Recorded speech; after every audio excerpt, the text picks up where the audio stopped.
안녕 얘들아. 오늘은 이제 문화 파트 마지막 파트를 정리해 보도록 하겠습니다. 자, 문화 변동.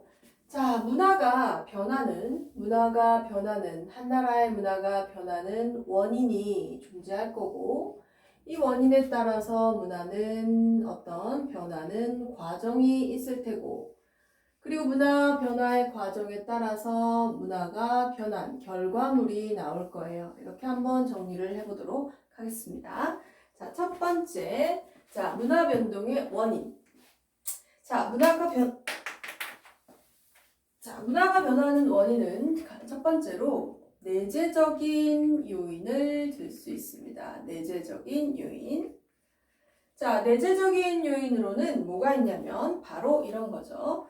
자, A라는 사회의 문화가 변하는데 그 변하는 이유가 뭐냐면 바로 이 내부에서 어떤 변화가 일어났기 때문에 A 사회의 문화가 변한 거예요.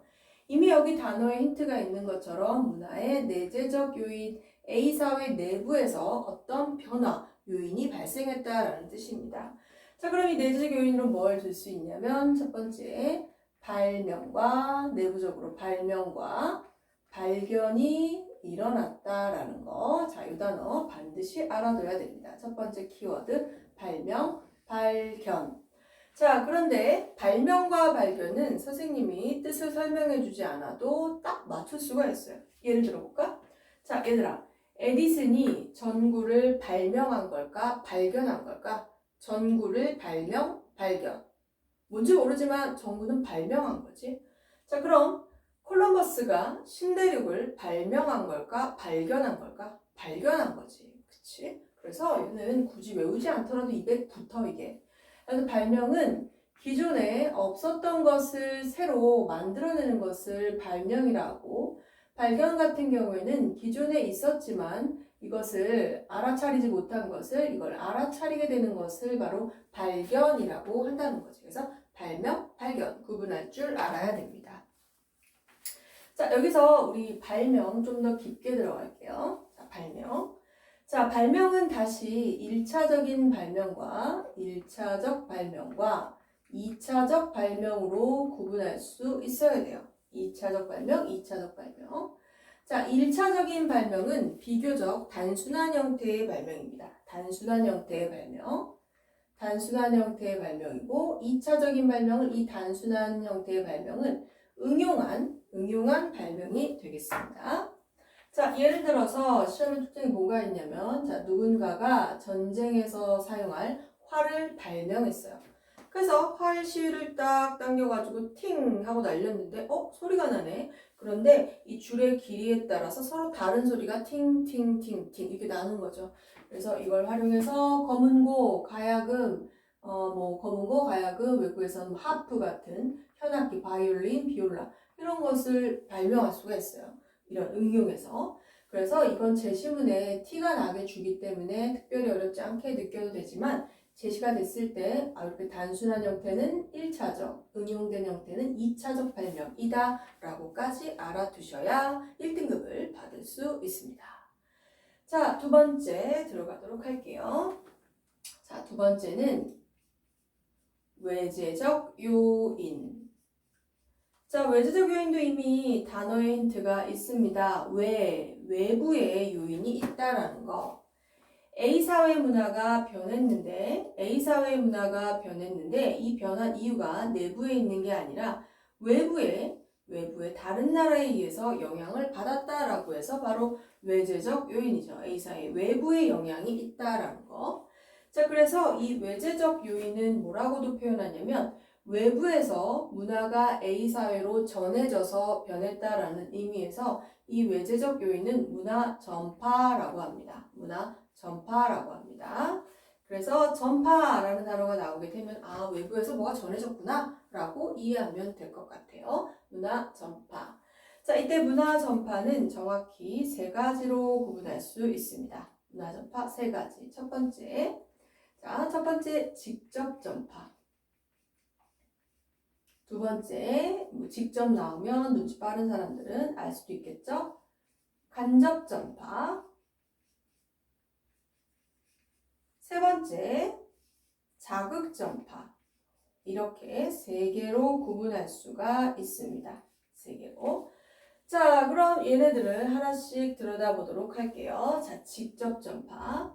자, 직접전파 같은 경우에는 문화가 직접, 대놓고 직접 전달됐다는 건데, 이거는 A라는 나라와 B라는 나라가 전면적으로 부딪히면서 직접 만나서 이루어진 전파라는 거죠. 대표적인 사례가 뭐가 있냐면 교역. 야, 너네랑 우리랑 경제 교류할래? 교역, 교류. 지금으로 따지면 FTA 뭐 이런 거. 그 다음에 두 나라가 나쁜 쪽이긴 하지만 전쟁으로도 전면적으로 부딪히면서 서로의 문화를 배울 수도 있죠. 전쟁. 이 전쟁 중에 또 이제 식민지 지배가 일어나게 되면 식민 지배를 통해서 우리가 또 일본 문화를 배우기도 했고 받아들이기도 했었고요. 그 다음에 또 이제 뭐가 있냐면 이민. 내가 직접 외국으로 이민을 가는 경우에도 이런 일이 일어날 수가 있다는 거 잘 잡아주셔야 됩니다. 자, 간접전파. 간접전파는 이미 단어에 설명이 들어있죠. 간접, 문화가 간접적으로 전파됐다. 이 말인즉슨 A라는 나라와 B라는 나라 사이에 직접적으로 교류도 없었고 특별히 교류도 없었고 전쟁도 없었지만 A의 문화가 B에 전달이 됐는데 바로 이 중간에 어떤 매개체가 A의 문화를 B에 전달을 했다는 거죠. 그래서 간접전파의 포인트는 중간에 A와 B 사회를 연결하는 매개체가 존재한다라는 내용이 분명히 제시문에 등장을 할 거예요. 그럼 그 매개체의 대표적인 사례가 뭐가 있냐면 지금 우리 한류 열풍, 특히 BTS 열풍 같은 거 이렇게 설명할 수 있는데 자, 외국인들이 BTS SNS를 보고서 BTS 열광하기 시작하고 BTS 노래를 좋아하게 되는 것들. 물론 그 이후에 뭐 직접 가기도 하지만 그 이전에부터 SNS를 통해서 많이 좋아하게 됐죠. 그 다음에 또 뭐가 있냐면 이제 외국 사람들이 한국 영화나 한국 드라마, 대중매체를 통해서 접한 다음에 한국의 문화, 옷 입는 방법, 화장법을 배우게 되는 것들. 또 이제 좀 고전적인 방법이지만 서적, 도서, 책 이런 것들도 매개체가 될 수가 있겠죠.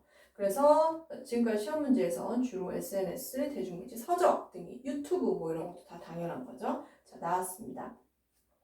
자, 이때 여러분 되게 주의할 게 있는데 자, 여기서 이제 거의 난이도가 높은 문제가 출제가 되는데 바로 뭐냐면 직접 전파는 사람이 뭔가를 중간에 연결해서 전달하게 되면 이건 직접 전파로 봐줘야 되고 이 매개체 이쪽 같은 경우에는 사물에 의해서 전파가 일어나면 간접 전파로 봐줘야 돼요. 그럼 어떤 예를 들 수 있냐면 자 이런 거 우리나라 조선 후기에 배가 표류돼서 외국인 선교사들이 들어와서 우리나라의 외국 문화, 천주교 같은 것을 전해줬어요. 자, 그럼 이런 경우에는 우리가 사람을 통해서 사람과 사람이 직접 만났을 때는 이건 다 직접 전파로 봐줘야 됩니다. 직접 전파로. 선교사. 그 다음에 우리나라 그 조선시대 때 일본으로 사절단, 조선 통신사를 보냈죠. 이런 것들 다 직접 전파로 봐줘야 돼요. 심지어 문익점이 중국에서 모카씨를 이렇게 훔쳐가지고 사실 훔친 거죠.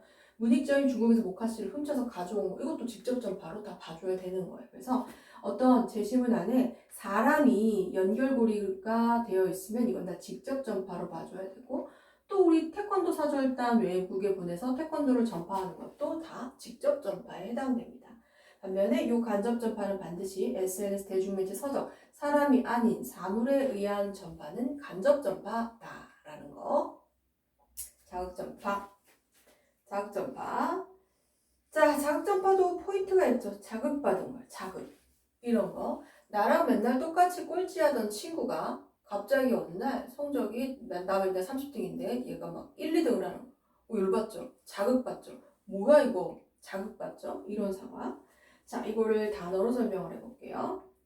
자, A라는 나라에 B라는 나라의 문화가 전파가 됐습니다. 이 전파의 형태가 직접 전파일지 간접 전파일지는 제시문을 통해서 봐야 되고 어쨌든 간 전파가 됐어요. 이 전파된 문화 요소가 그 나라 사람들에게 자극을 준 거예요. 제가 1등을 했다고? 나랑 똑같았던 애인데? 뭐 이런 거 자극을 준 거예요. 아니 어떻게 이런 문화를 누리고 있을 수 있지? 아 왜 난 여태까지 뭐 한 거지? 자극받은 거예요. 그래서 이 전파된 문화에 자극을 받은 사람이 어떤 새로운 문화 요소를 내부적으로 이제 발명을 하게 되죠. 그래서 이제 이걸 가지고 자극전파라고 합니다. 핵심은 전파가 발명을 촉진했다, 자극했다라는 거예요. 전파와 발명이 결합된 형태가 자극전파예요. 자, 그럼 우리 교과서에 어떤 사례가 나타나냐면, 역사 교과서에는, 자, 우리 조선 말기에 천주교가 전파가 됐어요. 사람들이 깜짝 놀랐어요. 어떻게 만민이 평등할 수 있지? 하나님이나 모든 사람이 평등하다고? 우리 모두 사랑해야 되는 존재라고? 깜짝 놀랐죠. 사람들을 자극했어요. 그래서 최재우가 천주교를 보고서 만민은 평등한 거구나. 왜 내가 그 생각을 못했을까? 그래서 동학이라는 새로운 종교를 창시를 했죠. 이런 것들. 그 다음에 또 이제 신라의 설총이 여러분도 알 것 같은데 한자를 봤어요. 한자는 이렇게 음과 뜻으로 구성이 돼 있구나. 굉장히 편리한 언어체계네. 왜 우린 이런 게 없었지? 라고 해서 설정이 이 한자를 보고 자극받아가지고 설총이 이두라는 것을 발명해 냈습니다. 국어에서 이두 배운 적 있죠? 그래서 여러분들이 이제 이 문화 변동은 내재적인 요인과 외재적인 요인을 구분을 하되 내재적인 요인은 발명 발견을 단어를 잡아둬야 되고 외재적인 요인은 전파, 일명 전파라고 표현해서 직접 전파, 간접 전파, 자극 전파 이 세 가지를 구분할 줄 알아야 됩니다. 자, 이제 문화 변화의 과정 한번 보도록 할게요. 자, 문화가 내재적으로 이렇게 변하게 되면은 내부적인 발명과 발견에 의해서 내재적인 변동이 일어나겠죠. 그렇죠? 내재적인 변동. 우리나라에 어떤 문화가 들어오면은 도시에서 농촌으로 문화가 전달될 수 있을 거고 이 발명된 문화로 인해서 새로운 문화가 등장하면서 사라지기도 하고 또 등장하기도 하고 내재적으로 변화가 있을 거예요. 그냥 이 정도만 알면 돼요. 내재적으로 변동이 일어나는구나. 이 정도. 더 깊게는 들어가지 않습니다. 여기는 딱 발명, 발견 수준만 알면 돼요. 자, 문화의 외재적 전파 여기 조금만 지우겠습니다. 조금만. 자, 문화의 외재적 전파. 이 정도만 좀 지울게요. 자, 미안해. 자, 문화의 외재적 전파. 자, 문화가 외부에서 전파가 되면 문화가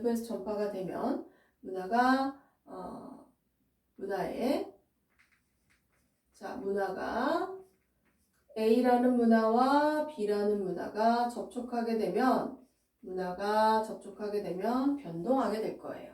두 사회의 문화 또는 한 나라의 문화가 이걸 문화의 접촉적 변동이라고 하는데 외부적 요인에 의해서 전파가 되는 걸 우리가 전파되는 과정을 우리가 문화가 접촉해서 변한다라고 해요. 너무 길죠. 그래서 우리가 사회문화에서 여기서 줄임말을 쓰는데 이걸 줄여서 뭐라고 표현하냐면 문화 접변이 일어나고 있구나 라고 합니다. 문화 접변. 그래서 이 문화 접변이라는 단어는 바로 두 개의 문화가 만나서 두 개의 문화가 접촉해서 변하고 있는 상황을 지칭하는 단어예요. 그냥 문화 접변? 두 나라가 만났구나 이렇게 알아두셔도 상관없어요. 자, 문화 접변에서는 우리가 용어, 개념 두 개를 알아둬야 되는데 자, 바로 뭐냐면 한 나라의 문화는 자발적인 문화 접변이 일어나기도 하고 문화 접변 외부에 의해서 강제적으로 문화 접변이 일어나기도 합니다. 이미 단어에 힌트가 다 있죠. 자발적. 내가 원해서. 내가 나 저 나라 문화 너무 좋은데 나 저거 받고 싶다. 저거 빨리 우리나라에 들어왔으면 좋겠다. 내가 자발적으로 원해서 변하는 거고 강제적은 내가 원하지 않는데 일제 식민지 때처럼 일본이 강압적으로 밀고 들어오는 게 바로 강제적인 문화 접변이죠. 식민지 이런 거 티가 나요. 그런데 여기서 얘네들을 설명하는 난이도가 높은 단어들을 한번 잡아보도록 할게요. 자, 예전에 이런 단어가 나온 적이 있어요. 문화의 제공자와 문화의 수용자. 문화의 제공자와 문화의 수용자. 이런 단어가 나온 적이 있습니다. 자, 문화의 제공자는 문화를 주는 쪽이겠죠? 문화의 수용자는 문화를 받는 쪽일 거예요. 문화를 받아들이는 쪽일 거예요. 자, 여러분 생각해 봅시다. 강제적 먼저 해볼까? 강제적.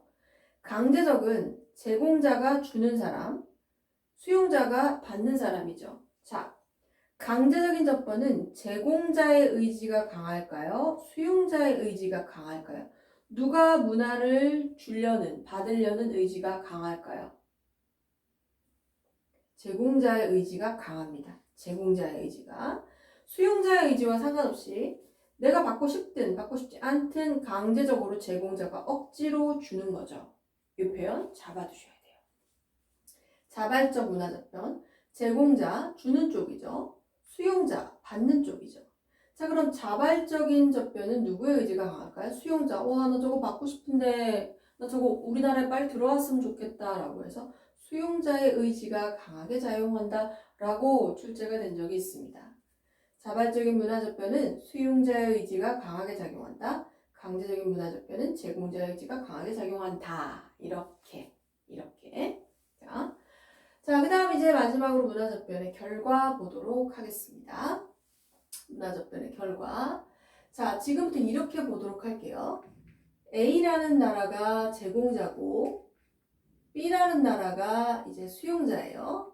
그리고 문화접변의 이 두 나라가 만났을 때, 자, 이제 이 B국에 어떤 변화가 일어났는지를 한번 살펴보도록 하겠습니다. 1번. A라는 문화와 B라는 문화가 만났는데 B가 A의 문화를 받는 걸 완강하게 거부할 수도 있죠. 거부할 수도 있죠. 바로 이걸 뭐라 그러냐면은 B국에서 저항이 일어난다라고 표현할 수 있을 것 같아요. 근데 이거는 자주 출제되지 않고 되게 딱 봐도 알 수 있게 출제가 돼요. 받아들이지 않고 있는 상황, 저항. 두 번째, A라는 문화와 B라는 문화가 만났어요. A라는 문화와 B라는 문화가 만났어요. 자, 그런데 B국에 무슨 일이 생겼냐면 A라는 나라의 문화도 보이고 B국의 문화도 이렇게 보이는 거예요. 두 개의 문화가 만났는데 지금 이 상황은 B 나라에서 일어난 상황이에요.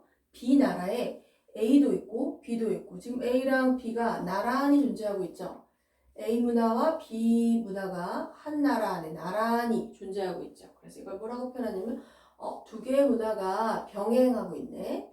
두 개의 문화가 병행해서 존재하고 있네. 두 개의 문화가 함께 공존하고 있네. 라고 표현을 합니다. 두 개가 나란히 존재하고 있는 거. 자, 이런 거. 외국에서 서양 의학이 들어왔어요. 우리 지금 서양 의학, 하얀 가운 입은 의사들. 근데 우리는 동양에서는 전통적으로 한의학이 있었죠. 지금 어때요? 서양 의학도 존재하고, 그 다음에 어르신들은 한의원도 같이 가시죠. 그쵸? 그러니까 외국 서양 의료 기술도 존재하고, 여전히 동양의 한의학도 존재하고, 이렇게 각각 나란히 존재하는 걸 병존, 공존이라고 합니다. 세 번째. A라는 나라와 B라는 나라가 만났습니다. A라는 나라와 B라는 나라가 만났는데 B국에 자 지금 이 모든 상황은 B라는 나라에 일어난 상황입니다. B라는 나라 뭐예요? 새로운 이상한 C가 등장을 했어요. B국에 A와 B가 만났는데 C가 등장을 했어요. 자 뭘까 이거? 자 A와 B가 만났는데 C에 새로운 문화 요소가 등장을 했다. 또는 A와 B 비슷한 것 같은데 제3의 문화가 등장했다. 이런 표현이 제시문에 나오게 될 거예요. 자, 이런 경우 우리가 뭐라고 표현하냐면 미국에 우와 문화가 융합됐네. 문화 융합이 일어났다라고 표현을 해요. 단 이 C 안에는 A의 요소도 보이고 약간 B의 요소도 보이고 이런 요소가 섞여 있는 거예요. 혼합돼 있는 거예요. 하나 안에. 그러니까 예를 들어서 외국에서 침대가 들어왔어요. 침대. 아우 좋죠 침대. 그런데 어르신들은 아우 나는 침대 딱딱해서 못 쓰겠어. 너무 불편해. 나는 온돌이 편해. 자 온돌. 자 침대와 온돌이 만났어요. 그런데 우리나라에 뭐야 이건? 외국인들이 아니 저게 뭡니까? 아 저거 돌침대예요. 네? 돌침대요? 저렇게 딱딱한 데서 잔다고요? 자, 외국에는 없는 새로운 돌침대라는 제3의 문화가 등장을 했죠. 바로 이런 걸 문화융합이라고 표현을 합니다. 알아두셔야 돼요. 선생님 돌침대 문화 병존 아니에요? 온돌도 있고 침대도 있는데. 자, 얘들아. 병존은 각각 따로따로 그 모습 그대로 존재하는 거야. 그러니까 침대, 서양식 매트리스 침대도 존재하고 동양식 온돌도 존재한다 라고 얘기하면 이것도 존재하고 이것도 존재하고 원래 온전한 형태로 이러면 문화 병존이야. 그런데 이게 A와 B의 요소 하나 침대라는 요 안에 뭐야 침대는 침대인데 돌침대 온돌도 보이고 약간 침대 이렇게 하나 안에 두 가지 요소가 믹스된 거를 융합이라고 표현을 합니다. 그래서 우리 퓨전 음식은 다 융합이에요. 까르보나라 스파게티가 들어왔는데 우리나라의 떡볶이를 만나서 까르보나라 떡볶이 이런 것들. 그래서 퓨전 음식은 다 융합이라고 보시면 될 것 같아요. 자, 시험 출제된 사례들만 말하고 있습니다. 마지막 4번. 자, 4번은 A라는 문화와 B라는 문화가 만났어요. 그런데 얘기했죠? 여기 이제 비국 상황이에요. 비국. 비국에 B국 문화는 하나도 없고 A국만 남은 거예요. B라는 나라에 원래 본인들의 문화는 하나도 없고 안 보여. 하나도 안 보이게 사라지고 A만 남아있는 거예요. 나라는 B인데. 자, 그럼 이걸 뭐라고 표현하냐면 우리가 자, 한쪽의 문화가 B라는 문화가 소멸됐어요. B라는 문화가 A라는 문화로 대체됐어요. B의 문화가 상실됐어요. B의 문화가 사라졌어요. 이런 표현들이 제시문에 나올 거예요. 포인트는 지금 이 상황은 한 나라의 문화가 사라진 상황이에요. 없어져 버린 상황이에요. 그래서 우리가 이걸 사회문화에서 뭐라고 표현하냐면 문화 동화가 일어났다. B라는 문화가 A라는 문화와 동화 같아졌구나 라는 건데 우리가 국어나 과학에서 동화라는 단어를 쓸 때는 비슷해진다, 닮아간다 이런 뜻이지만 이 사회문화에서의 문화 파트에서 동화는 하나의 문화가 사라지는 아주 최악의 끔찍한 상황을 얘기를 하는 거예요. 그래서 동화됐다라는 이 표현은 한쪽의 문화가 아예 사라져버리는 이런 상황을 의미합니다. 주의를 해줘야 돼요. 자, 여러분 여기서 난이도 높은 거를 하나 짚고 넘어가도록 할게요. 2번과 3번. 자, 2번과 3번을 보게 되면 B라는 나라에 여전히 B 문화가 존재를 하고 있죠. 그쵸?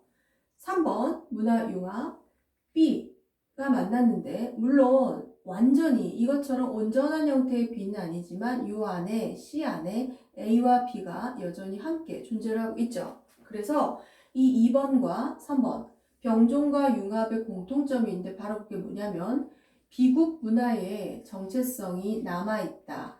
정체성이 유지되었다. 라는 표현을 반드시 써줘야 돼요. 이건 당연히 비국기의 정체성이 살아있는 건데 이것도 정체성이 살아있는 거예요. 반면에 4번 같은 경우에는 A랑 B가 만났는데 B라는 나라에 B국 문화는 하나도 없죠. 그럼 어떻게 될까요? 비국 문화의 정체성이 사라졌다, 정체성이 상실됐다 이런 표현을 반드시 써주셔야 됩니다. 굉장히 중요해요. 자, 그럼 이제 마지막 정리하고 넘어가도록 하겠습니다. 자, 문화가 변동하면 좋은 점도 있지만 문화가 변동하면 문제점이 발생하기도 합니다. 자, 첫 번째가 바로 뭐냐면 아노미 현상이 나타날 수가 있어요. 아노미. 이미 배웠죠, 여러분? 아노미. 문화가 변하면 아노미, 가치관의 혼란, 규범의 혼란을 의미하는 아노미. 바로 아노미, 기능론자들이 세상에서 제일 싫어하는 급격한 사회변동, 급격한 문화변동이 일어나면 가치관의 혼란, 규범의 혼란이 일어날 수 있다는 거. 우리 조선시대 말에 갑자기 사람들 머리 자르고 양복 입고 난리도 아니었죠. 급격한 문화변동으로. 그런 상황을 아노미라고 할 수 있을 것 같아요. 또 문화가 갑자기 급격하게 변하면 목표와 수단이 불일치해서 범죄도 많이 일어날 수 있고 뭐 이런 것들. 그래서 이 파트는 문화 파트이기 때문에 아노미의 깊은 의미까지는 알 필요는 없고 아노미가 일어날 수 있다 이 정도만 알면 돼요. 자, 마지막 단어. 문화지체.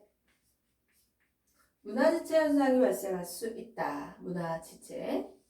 지체. 야, 우리 일정이 왜 이렇게 지체되니? 너 왜 이렇게 지각이니? 할 때 쓰는 표현입니다. 지체. 자, 그래서 이런 거죠. 자, 여러분 생각을 해봐요. 조금 아래쪽에 그릴게요. 자, 이렇게. 자, 꼴독이 고실은 수학 그래프. 자, A와 B가 있어요. A와 B. 둘 중에 누가 더 속도가 빠른 걸까요? 수학 과학적으로. 누가 속도가 더 빠른 걸까요? A가 속도가 훨씬 빠른 거죠. 자, 그래서 이 A와 B의 속도 차이를 문화 지체라고 하는데 A와 B가 지칭하는 게 뭐냐면 자, 문화는 물질 문화 나중에 배울 건데 물질 문화와 비물질 문화로 구분할 수 있어요. 자, 여러분 물질 문화 스마트폰, 아이폰, 태블릿 PC 이런 거 물질이죠. 비물질 문화 스마트폰 사용 예절, 스마트폰 사용 규칙, 스마트폰 사용 시 제재되는 법률 이런 거. 여러분 둘 중에 누가 더 빠르게 들어올까요? 스마트폰 물건이 더 빠르게 보급될까요? 예절, 예의, 법규, 도덕 이런 게 더 빠르게 보급될까요? 이거죠. 누구라도 다 스마트폰 물건 먼저 받고 싶겠죠. 그렇죠? 그래서 얘기하고 싶은 요지는 물질 문화와 비물질 문화는 속도 차이가 있는데 물질 문화의 속도가 비물질 문화의 속도보다 훨씬 빠르게 보급이 돼요. 그러니까 결국 이 A가 물질 문화고 B가 비물질 문화에 해당이 된다는 거죠. 실제로 출제된 적이 있는 그래프입니다. 그래서 A는 항상 빠르게 보급되는데 B가 못 쫓아가요. A는 항상 이만큼 빠르게 보급되는데 B가 이걸 못 쫓아가요. 여기 있는 거죠. 아직. 그래서 B가 물질 문화를 따라잡지 못한 비물질 문화 B가 계속 지체되고 지각하는 현상을 문화 지체라고 한다는 거. 자, 여러분. 꽤 내용이 많았죠? 하지만 꼼꼼하게 나만의 노트 필기 방법으로 잘 정리해 놓는다면 이번 올해 1학기 때 좋은 점수 받을 수 있을 거예요. 수고했다!